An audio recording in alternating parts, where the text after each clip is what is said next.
Ethiopia पृथ्वी के कुछ सबसे दुर्लभ जीवों का घर।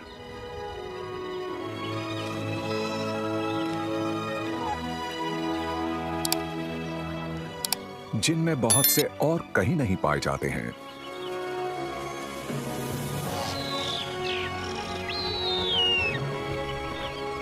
यहां के दिलकश जंगलों और ऊंचे पहाड़ों के बीच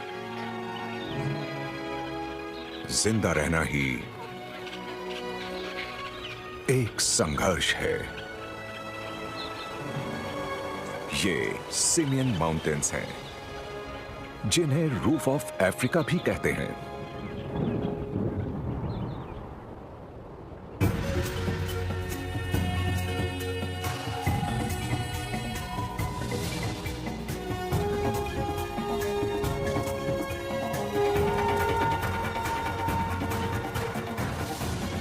Extreme Africa. The Simien Mountains.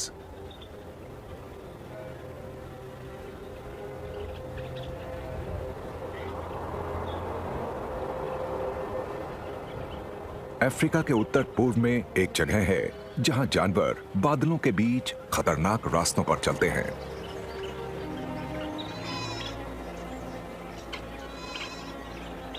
धुंध की सफेद चादर हर चीज को अपने आगोश में ले लेती है।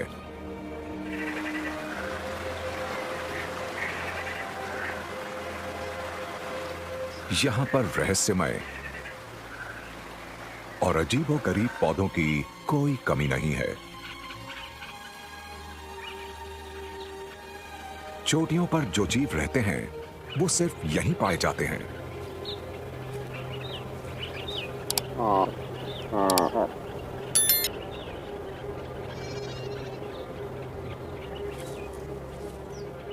ये पहाड़ों के उस्ताद हैं, जो 1500 मीटर ऊंची चट्टानों की वजह से कई युगों से बाहर की दुनिया से कटे हुए हैं।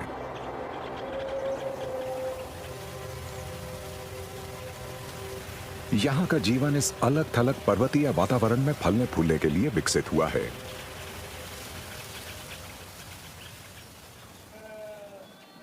आसपास के निचले इलाकों के मुकाबले यहां दिन का औसत तापमान 20 डिग्री सेल्सियस कम होता है और रात में तापमान 0 से नीचे चला जाता है। बादल कभी भी अचानक आकर विजिबिलिटी को खत्म कर देते हैं। यहां पर पैर के फिसलने का मतलब मौत। यह ऊंचा इलाका इथियोपिया के उत्तरी कोने में है।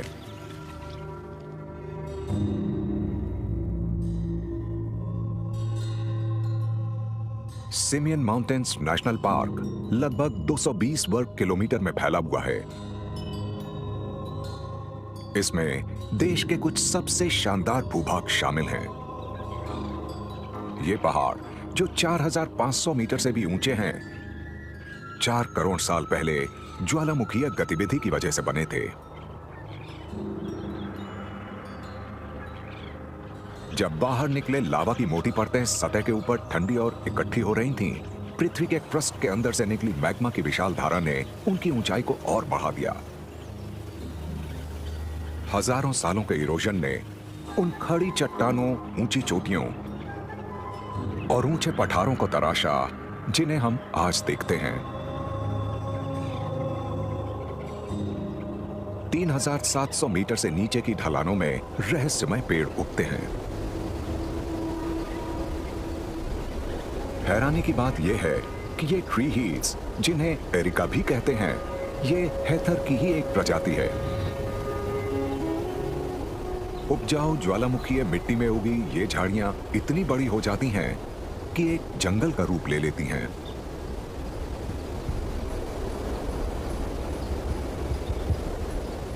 जब हवा निचले इलाके की गर्म हवा को पहाड़ पर ले जाती है, तो वो कंडेंस होकर जंगल को धुंध से भर देती है। इस धुंध की नमी जीवन के लिए एक वरदान है।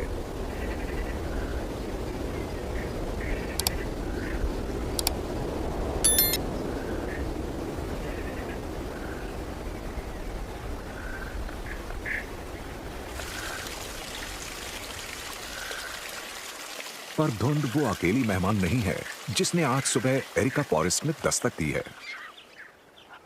जेलाडास के एक झुंड ने पहाड़ के ऊंचे प्लेटोज तक का सफर शुरू किया है, जहां ये अपना दिन घास के मैदानों में खाते हुए बिताएंगे। ये एक डेली ट्रिप है जिसमें ये पहाड़ के ऊपर अपने फीडिंग ग्राउंड्स तक जाकर फिर अपनी रेस्टिंग प्लेस पर वापस आते हैं।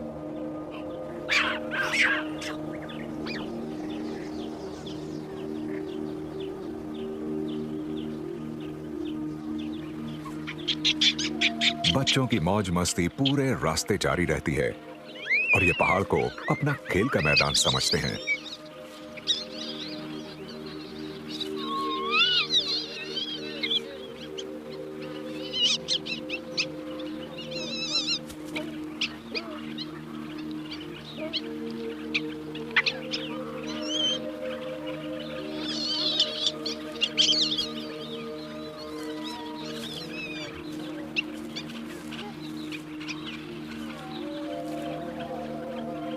जेलाडास कभी बड़ी संख्या में पाए जाने वाले और विशेष रूप से घास खाने वाले प्राइमेट्स की आखिरी बची हुई प्रजाति है।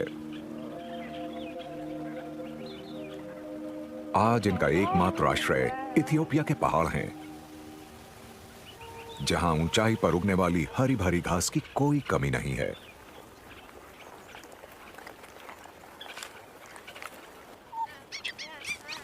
झुंड की गतिविधियों पर सामाजिक संबंधों की छाप नजर आती है।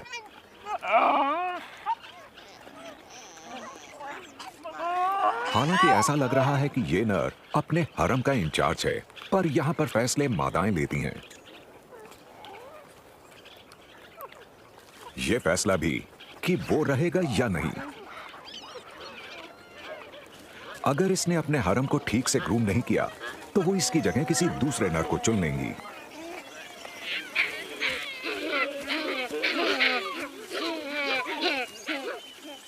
जेलाडास बहुत शोर मचाने वाले जानवर हैं। इनकी पुकार, जिसे वॉबल कहते हैं, ज्यादातर प्राइमेट्स द्वारा निकाली जाने वाली आवाजों से ज्यादा कॉम्प्लेक्स होती है। जहां दूसरी प्रजातियों में लिप स्मैकिंग एक बहुत ही आम आदत है, वहीं जेलाडास वो अकेले नॉन ह्यूमन प्राइमेट हैं जो बोलने का और अपने होठों को अलग अलग तरीकों से हिलाने का काम एक साथ करते हैं। प्राकृतिक जगत में इनकी आवाजें इंसानी बोलचाल के सबसे करीब मानी जाती हैं।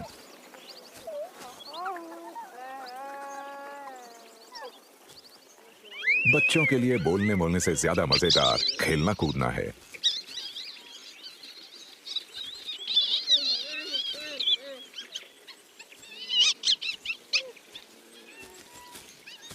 इन युवाओं के बीच दांत दिखाने को एक चंचल अभिव्यक्ति के तौर पर इस्तेमाल किया जाता है, जैसे हंसी। इंसानों की तरह जेलाडास वो दर्शाते हैं जिसे रैपिड फेशियल मिमिक्री कहते हैं, एक दूसरे के एक्सप्रेशंस की ऑटोमेटिक मिमिकिंग जो खेलने के दौरान सामूहिक उत्साह को दिखाती है।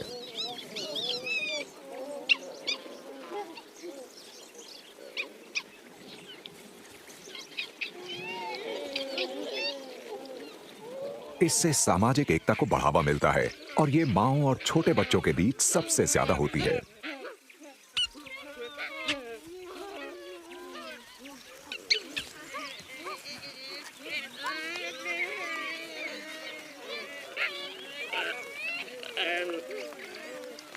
अडल्ट्स अपने काम में व्यस्त हैं, तो बच्चे अपना खेलना जारी रखते हैं। और इस तरह के पेड़ सबसे अच्छे जंगल जिम होते हैं।